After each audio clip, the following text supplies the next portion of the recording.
Picture this. You're rushing through downtown traffic, already 20 minutes late to your own father's wake, when you pull up to Meadowbrook Funeral Home, only to find the parking lot completely empty. No flowers, no mourners, no hearse. Just a confused teenage employee who tells you there's no service scheduled for today. Meanwhile, across town, your stepfamily is hosting your dad's wake at the wrong funeral home, and they're about to get the shock of their lives when they discover who actually holds the contract. Before we jump back in, tell us where you're tuning in from, and if this story touches you, make sure you're subscribed because tomorrow I've saved something extra special for you. The rain was coming down in sheets when I got the call. Dad was gone. After 18 months of fighting cancer, Robert Chen had finally lost the battle, and somehow I was the last person in the family to know. My half-sister Vanessa's voice was cold and businesslike on the phone, the same tone she used in her real estate deals. Elena, Dad passed this morning. The wake is Thursday at 3, Rosemont Funeral Home on Oak Street. I've handled all the arrangements since you've been so busy with your teaching job. The way she said teaching job made it sound like I was finger painting with kindergartners instead of running the mathematics department at the state university. I sat in my empty apartment, staring at the rain against my windows, trying to process it all. Dad and I had been close before he remarried 15 years ago, before Vanessa and her mother Patricia moved into our house on Elm Street, before I became the awkward college student who visited on holidays while Vanessa got to be the daughter who stayed, who helped with his business, who took over Sunday dinners. The thing is, Dad and I had talked about this. Not the dying part, nobody wants to talk about that, but the after part. 3 months ago, when he was having a good day between chemo treatments, we'd sat in his garden and planned everything. He'd been specific about what he wanted. Simple service, his favorite hymns, burial next to Mom in Greenfield Cemetery. And he'd been specific about who should handle it.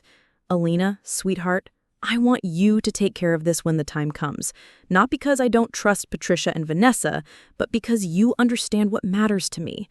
You remember your mother. You know what she would have wanted too. That conversation led to a trip to Meadowbrook Funeral Home the next week. Dad was too weak to come, so I went alone and met with Thomas Morrison, the funeral director. We'd planned everything down to the last detail. I'd paid the deposit, signed the contracts, chosen the flowers. Everything was set. Locked in, legal. But apparently, Vanessa had other ideas. Thursday afternoon arrived gray and miserable, matching my mood perfectly. I'd taken the day off, worn my black dress, the one Mom would have approved of, and driven across town to Meadowbrook. The parking lot was empty, except for a few staff cars. No signs of preparation, no flowers being arranged, nothing. Inside, Thomas Morrison looked genuinely confused when I approached the front desk. Miss Chen, I wasn't expecting you today. The service isn't until next week, according to our schedule. What do you mean next week? The wake is today, 3 o'clock. We planned this months ago. I pulled out my phone, showed him the text from Vanessa confirming the time. Thomas frowned, checking his computer. I have you down for next Thursday, but that's strange because yesterday I received a call from your sister requesting to transfer the service to Rosemont Funeral Home. She said there had been a family decision to change venues. My blood went cold. She what?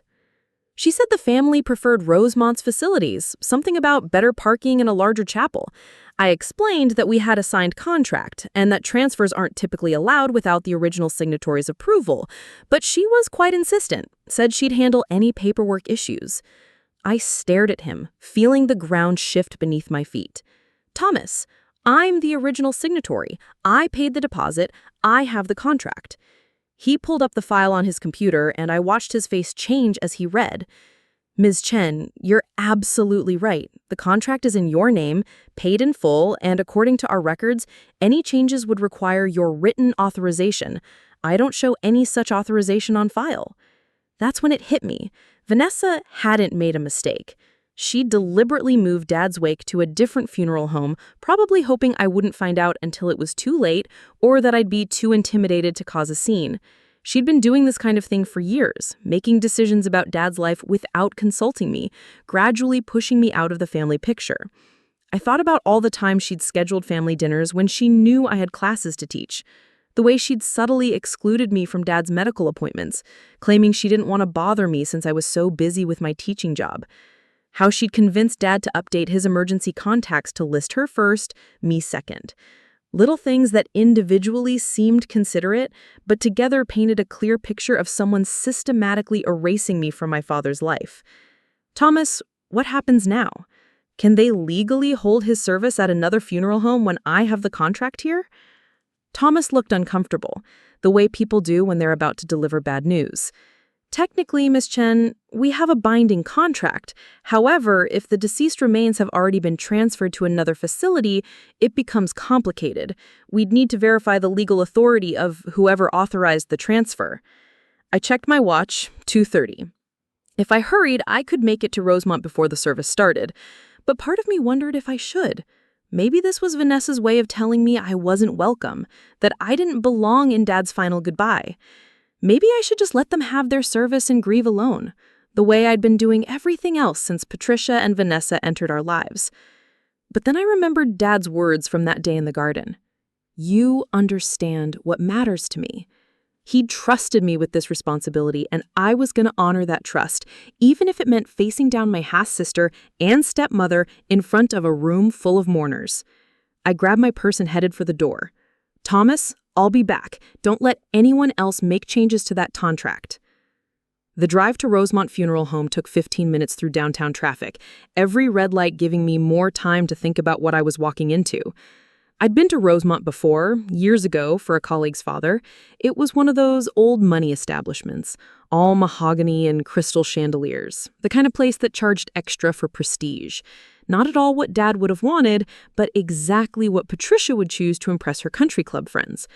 I pulled into the circular driveway behind a line of expensive cars, BMW sedans, Mercedes SUVs, the kind of vehicles that belonged to Patricia's social circle rather than Dad's old teacher colleagues and bowling buddies. This wasn't Dad's funeral. Preparing and narrating this story took us a lot of time, so if you are enjoying it, subscribe to our channel. It means a lot to us. Now back to the story. This was Patricia's social event. Inside, I could hear the murmur of voices from the main chapel.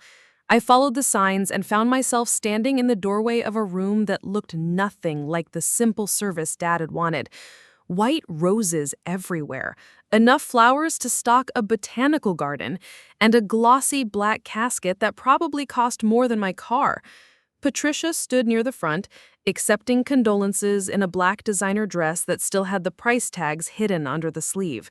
She was playing the grieving widow perfectly, dabbing at dry eyes with a lace handkerchief, surrounded by her bridge club ladies who were making appropriate sympathetic noises. Vanessa worked the room like a politician, shaking hands and directing people to the guest book, every inch the devoted daughter. And there, in the front row, was Dad's college buddy Frank, looking confused and out of place among all the expensive suits. Next to him sat Mrs. Rodriguez from the corner market where Dad bought his morning coffee for 20 years.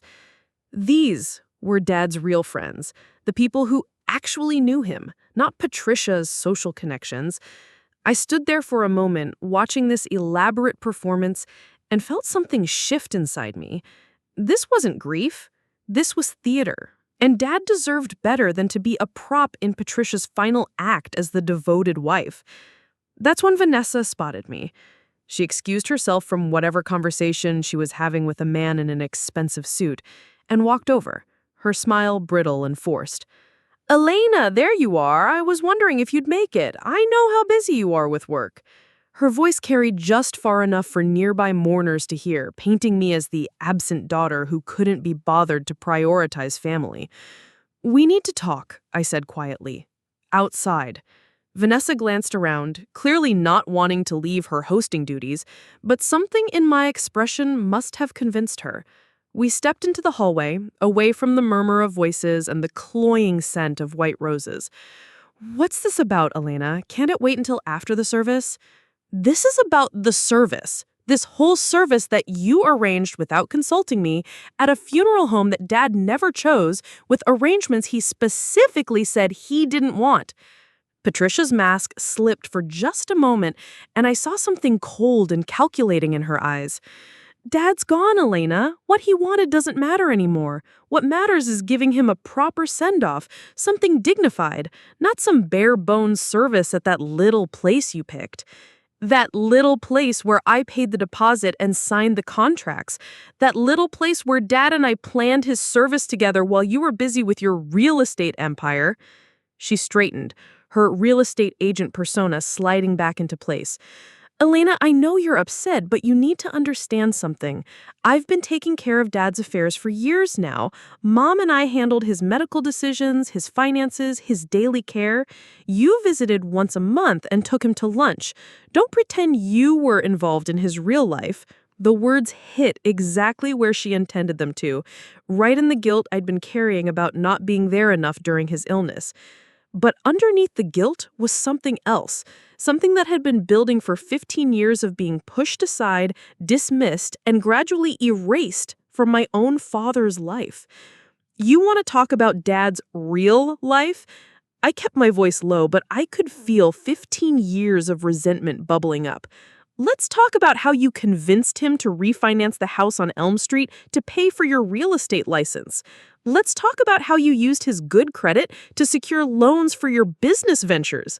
Let's talk about how you've been systematically isolating him from his old friends while surrounding him with your mother's social circle. The Mrs. Face flushed. That's completely unfair. Everything I did was to help Dad build a better life after your mother died. He was lonely, Elena, depressed. Mom and I brought joy back into his world. By erasing every trace of my mother from that house, by storing all her photos in the basement, by redecorating their bedroom like it was a hotel suite. I stepped closer, and for the first time in years, Vanessa actually looked uncomfortable. Dad told me about the photos, Vanessa. He wanted them back upstairs, but Patricia said it would be unhealthy to dwell on the past. Look, Alana, I don't want to fight with you at Dad's funeral. Can't we just get through today and discuss this later? No, we can't, because you moved his funeral without my permission to a place he never would have chosen, and you're charging everything to his estate without considering that someone else might have legal authority over these arrangements. Vanessa laughed, the sound sharp and dismissive. Legal authority? Elena, you teach calculus to college freshmen. Mom has been Dad's power of attorney for 5 years. She's the executor of his will. She makes the decisions now. That's when I pulled out my phone and showed her the photos I'd taken of the contracts at Meadowbrook.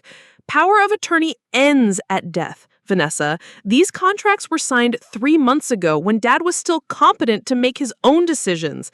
And they're not just funeral services. She squinted at the screen, and I watched her expression change as she processed what she was seeing. What do you mean, not just funeral services? I mean, Dad and I didn't just plan his funeral that day. We went to see his lawyer, too. David Hartwell. You remember him? Dad's college roommate who handled Mom's estate? Turns out Dad had some concerns about his finances, about debts being incurred in his name without his knowledge. Vanessa's face drained of color.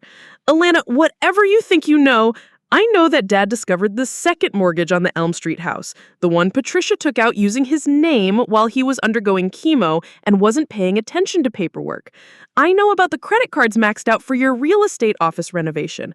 I know about the loan against his pension that you convinced him to sign by telling him it was just updating beneficiary information.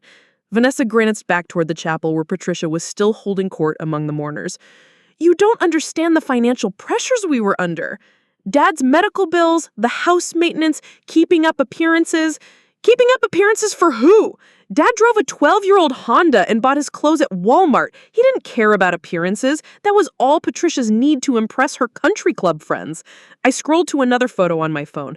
This is the power of attorney document Dad signed 3 months ago, revoking Patricia's authority and transferring it to me. David Hartwell has the original.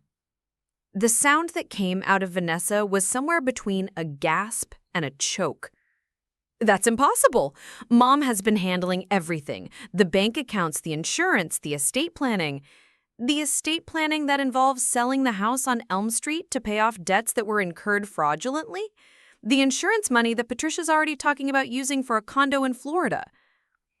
I put my phone away and looked directly at my half-sister. Dad knew Vanessa. He figured it out when he started feeling better and began paying attention again.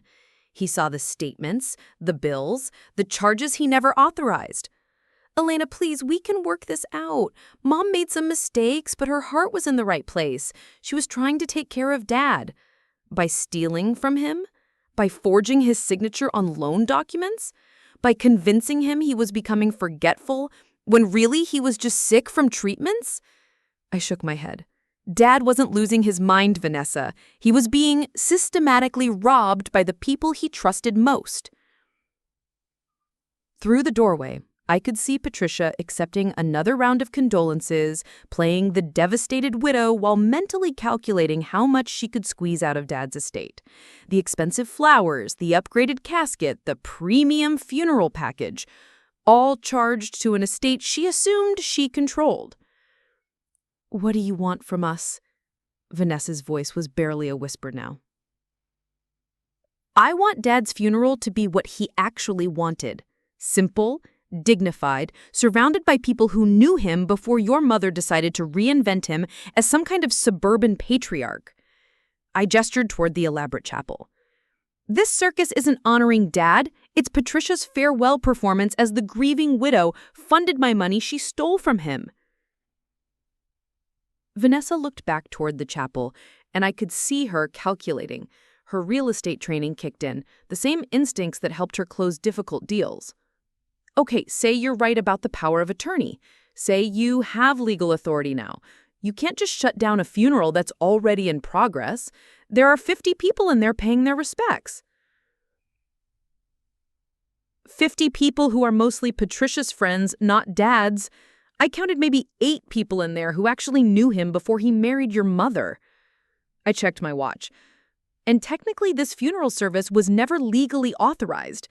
I never signed a contract with Rosemont. They have no legal right to be handling Dad's remains. Elena, be reasonable. Even if you're right, do you really want to cause a scene? Traumatize everyone in there? Create some kind of funeral home showdown? I want my father buried with dignity according to his wishes, not used as a prop in Patricia's social drama. I straightened my shoulders, feeling something I hadn't felt in years. Actual power in a situation involving my family. And I want the truth about what you and your mother have been doing to him. That's when Thomas Morrison appeared in the hallway, looking apologetic but determined. He'd clearly driven over from Meadowbrook, still wearing his professional funeral director suit, but carrying a folder thick with paperwork. "Miss Chen, I apologize for interrupting, but we have a serious legal situation here." He nodded politely to Vanessa. "I've been in contact with our legal department and with Rosemont's management. It appears that Mr. Chen's remains were transferred here without proper authorization from the contract holder." Vanessa stepped forward, her sales persona snapping back into place. "I'm Robert Chen's daughter, and I authorized the transfer on behalf of the family." Thomas consulted his paperwork.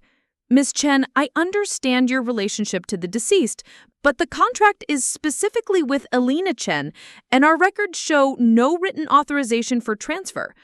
Additionally, Rosemont is now claiming they have no valid contract for services, as they were told the arrangements had been handled elsewhere." I felt something cold settle in my stomach. What does that mean exactly? "It means, Miss Chen, that technically no funeral home currently has valid legal authority to be handling your father's remains or conducting services. Rosemont accepted the body based on verbal assurances that proper paperwork would follow, but no such paperwork exists."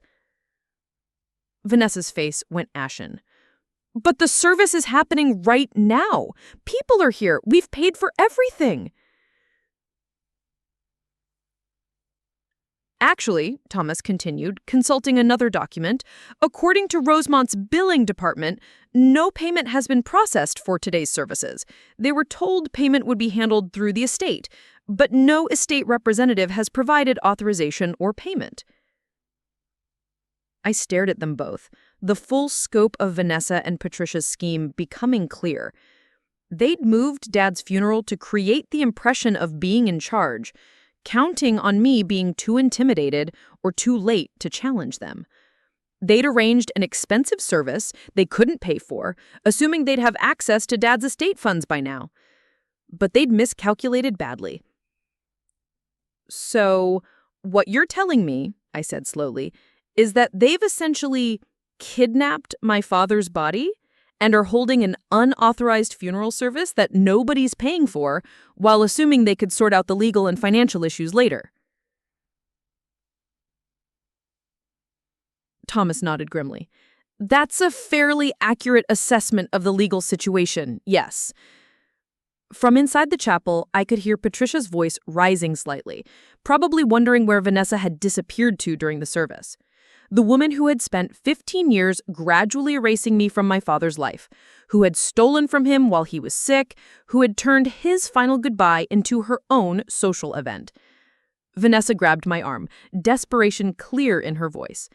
Elena, please! Whatever Mom did wrong, whatever mistakes were made, there are people in there who came to pay their respects. Dad's friends, his colleagues, people who loved him. Don't punish them for our family problems. I looked at her hand on my arm, remembering all the times she'd dismissed me, excluded me, made me feel like an outsider in my own father's life. Then I looked back through the doorway at Patricia, still performing grief while surrounded by flowers paid for with stolen money. You're right about one thing, Vanessa. There are people in there who love Dad. Mrs. Rodriguez, who gave him free coffee when he was short on cash. Frank Morrison, who visited him every week during chemo when you were too busy showing houses. Professor Williams from the college, who still called him Bobby like they were kids. I pulled my arm away from her grasp and turned to Thomas. Those people deserve to say goodbye to Dad properly, but not like this. Not at a stolen funeral in a place he never would have chosen, surrounded by people who saw him as a bank account instead of a person. I straightened my shoulders, feeling something I hadn't felt in years. Actual power in a situation involving my family. And I want the truth about what you and your mother have been doing to him. Here's what we're going to do, I said, my voice steadier than I felt. We're going to tell the people in that chapel the truth. All of it. Vanessa's eyes widened in panic. Elena, you can't. Think about what you're doing. These people don't need to know about family financial issues. You'll embarrass everyone, including Dad's memory. Dad's memory? I almost laughed at the audacity. You mean the memory Patricia's been rewriting for 15 years? The version where he was some kind of wealthy businessman instead of a high school math teacher who loved his students and saved a clay penny? I shook my head. The people who actually knew Dad won't be surprised by the truth, Vanessa. They'll be relieved to finally hear it. Thomas cleared his throat diplomatically. Ms. Chen, if I may suggest, perhaps we could handle the legal matters privately and allow the service to continue? It would certainly be less disruptive. Less disruptive for who? For Patricia, who's been stealing from my father for years? For Vanessa, who helped her do it? I straightened my shoulders and felt something I hadn't experienced in decades around my family, complete certainty that I was doing the right thing.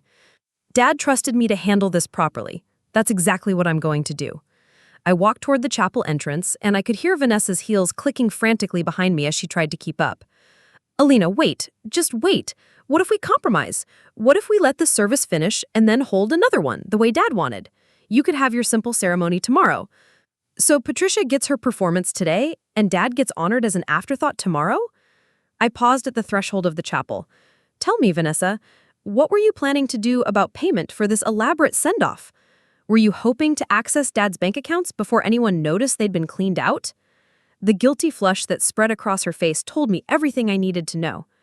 They'd been counting on having control of the estate by now, planning to pay for their expensive theatrical production with whatever money they hadn't already stolen. I stepped into the chapel, and the murmur of conversations gradually died as people noticed my arrival. Patricia looked up from her conversation with a woman in pearls and designer suit, her expression shifting from practiced grief to something harder when she saw me. Elena, sweetheart, Patricia said, her voice carrying across the room with just the right tone of gentle concern. I was worried you might not make it. I know how difficult it can be to get away from work.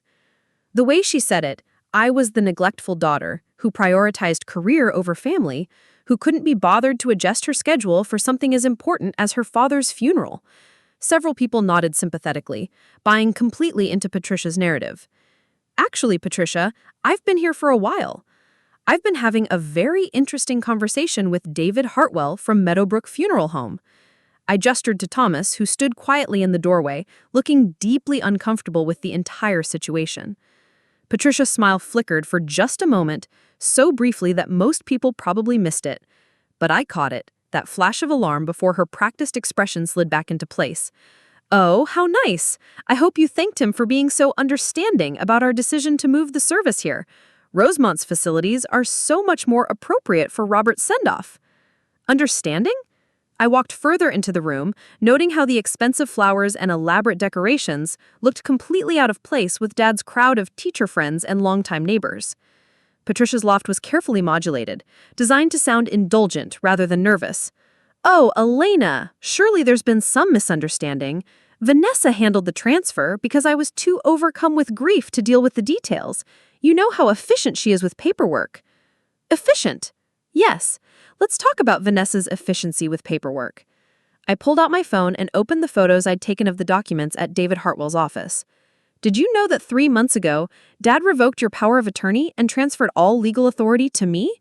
He also had David Hartwell investigate some unusual financial activity in his accounts." The silence in the room was deafening now. Even Patricia's socialite friends had stopped their quiet chatter and were paying attention. Frank Morrison leaned forward in his front row seat, his weathered face creased with concern. Patricia's voice was still steady, but I could hear the strain underneath.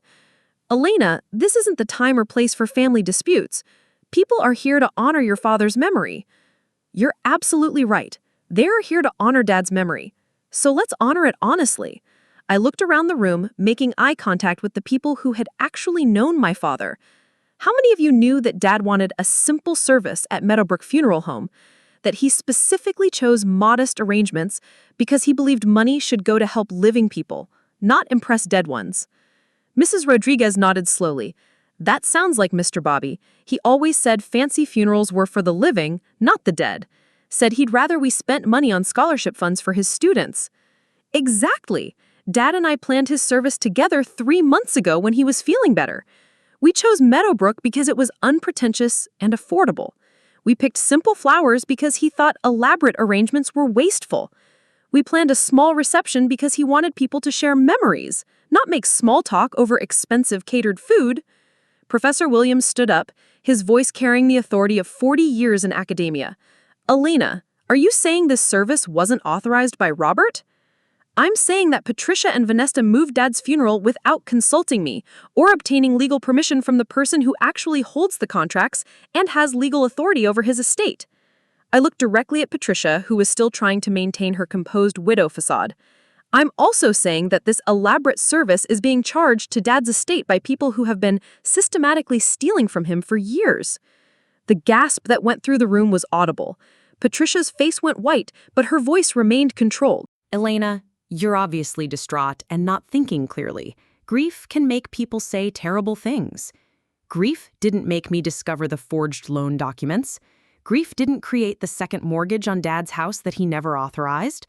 Grief didn't max out credit cards in his name to pay for Vanessa's business expenses." I held up my phone again. David Hartwell has documentation of everything. Bank records, loan applications, credit card statements. Dad figured it out when he started feeling better and began paying attention to his finances again. Frank Morrison stood up, his face flushed with anger. "Are you telling us that while Bobby was sick with cancer, these women were stealing his money?" "I'm telling you that Dad discovered unauthorized debts totaling over $200,000. I'm telling you that the house on Elm Street, which he owned outright after paying off the mortgage with Mom's life insurance, now has liens against it that he never agreed to.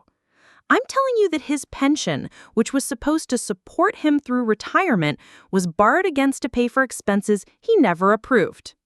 The room erupted in shocked murmurs. Patricia's socialite friends looked uncomfortable and began gathering their purses, clearly wanting to distance themselves from what was becoming a very public financial scandal. Dad's real friends looked angry and heartbroken. Patricia finally dropped her grieving widow act. "You have no right to air private family matters in public. Even if Robert had concerns about finances, that doesn't give you the right to humiliate his widow at his own funeral." "His widow?" I laughed, but there was no humor in it. Patricia, you're about to be investigated for elder abuse and financial fraud. I don't think widows' rights are going to be your primary concern much longer." Vanessa finally spoke up, her voice shaky. "Elena, please, can't we discuss this privately? All these people came to say goodbye to Dad. They came to say goodbye to Dad, not to watch Patricia perform grief while spending stolen money on flowers he never would have wanted." I turned to address the room. "Anyone who actually wants to honor Dad's memory is welcome to join us at Meadowbrook Funeral Home tomorrow at 2 o'clock for the service he actually planned. It'll be simple, honest, and paid for with money that actually belonged to him." Thomas stepped forward from the doorway. "Ladies and gentlemen, I apologize for the disruption, but I need to inform you that Rosemont Funeral Home has requested that this service be concluded immediately.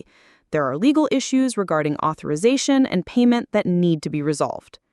The manager of Rosemont appeared behind Thomas, looking professionally embarrassed. "I'm sorry, but we're going to need to ask everyone to leave while we sort out the contractual issues. No payment has been received for today's services, and we've discovered that the person who arranged them may not have had legal authority to do so." Patricia's mask finally cracked completely. "This is harassment. Elena, you're destroying your father's funeral out of spite because you were never as important to him as you thought you were." The words hit exactly where she intended, the same wound she'd been prodding for 15 years. But this time, instead of retreating or doubting myself, I felt something solid and unmovable settle in my chest. "You're right, Patricia.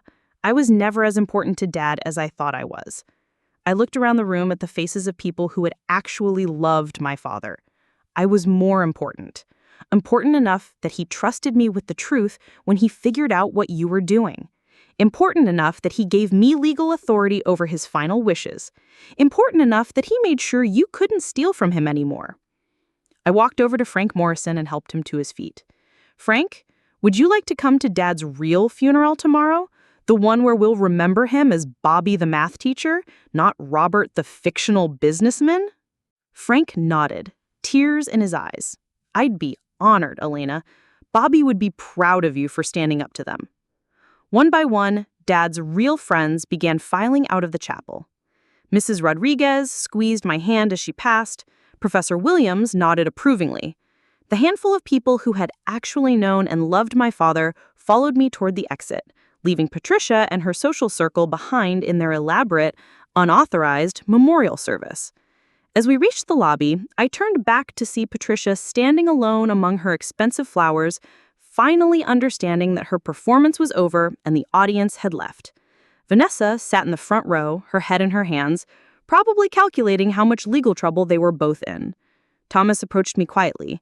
"Miss Chen will need to make arrangements to transfer your father's remains back to Meadowbrook. Given the circumstances, there may be some additional paperwork, but we'll handle everything properly." "Thank you, Thomas. And tomorrow, let's make sure Dad gets exactly the funeral he asked for. Simple, honest, and surrounded by people who knew who he really was." As I walked out into the gray afternoon with Dad's real friends around me, I felt something I hadn't experienced in years. The certainty that I was exactly where I belonged, doing exactly what needed to be done. Patricia had tried to erase me from Dad's life, but in the end, he'd made sure I was the one who would tell his true story. The woman who thought daughters don't carry the family name had learned that sometimes daughters are the only ones who remember what that name actually means. The next morning brought sunshine for the first time in a week. Dad's actual funeral at Meadowbrook was everything he'd wanted. 23 people who genuinely loved him, simple white daisies instead of elaborate arrangements, and his favorite hymn played on an old piano instead of a costly sound system. Mrs. Rodriguez brought homemade cookies. Professor Williams shared stories about Dad's terrible jokes in the faculty lounge. Frank talked about their weekly fishing trips and how Dad always threw back the biggest catch because he said the lake needed its champions. David Hartwell pulled me aside after the service with news that Patricia and Vanessa's legal troubles were just beginning. The FBI's Financial Crimes Unit had taken interest in the case after discovering the scope of the fraud. Apparently, Dad wasn't their only victim. Patricia had been running similar schemes on elderly clients through her volunteer work at the senior center. 3 weeks later, I received a call from Vanessa. She'd been arrested trying to board a flight to Costa Rica with $50,000 in cash. Patricia was already in custody, facing charges of elder abuse, fraud, and identity theft. The house on Elm Street, once it was cleared of fraudulent liens, would revert to Dad's actual estate, which meant it came to me. I decided to turn it into something Dad would have appreciated. The Elena and Robert Chen Mathematics Scholarship Foundation now operates from his old home office, providing college funding for students who show promise but lack resources. The living room, where Patricia once held her pretentious dinner parties, now hosts tutoring sessions for kids who struggle with numbers the way I once did. Every morning, I have coffee in Dad's garden and tell him about the students we're helping. I think he'd be proud that his daughter, the one who supposedly didn't carry the family name, turned out to be the one who carried forward everything that actually mattered about what that name represented. Sometimes the people who try hardest to erase you end up ensuring you're the only one left to tell the real story. Up next, you've got 2 more standout stories right on your screen. If this one hit the mark, you won't want to pass these up. Just click and check them out.